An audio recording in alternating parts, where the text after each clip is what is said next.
Hello, welcome to the Yes ICT seminar on collaborative learning and teacher's role. My name is Angelica Kotunaki. My name is Lesbo Torino. And we are from the University of Nicosia. And today's presentation has two different parts.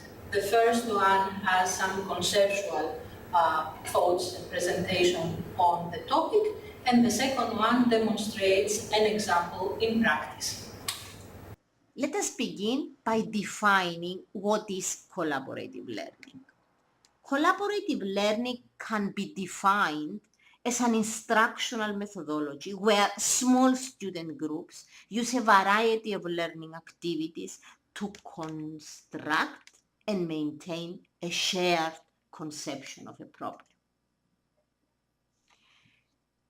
What is the teacher roles in the process?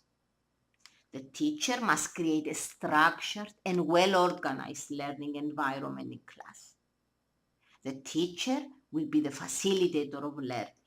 The teacher should move around the class and help students and groups as they may need anything during group work.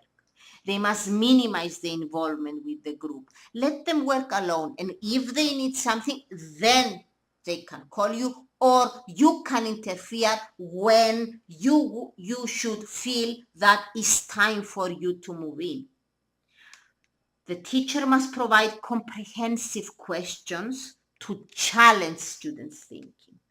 The teacher must prepare students for their assigned tasks, help them with their tasks, and structure assigned projects in order to motivate students to work collaboratively.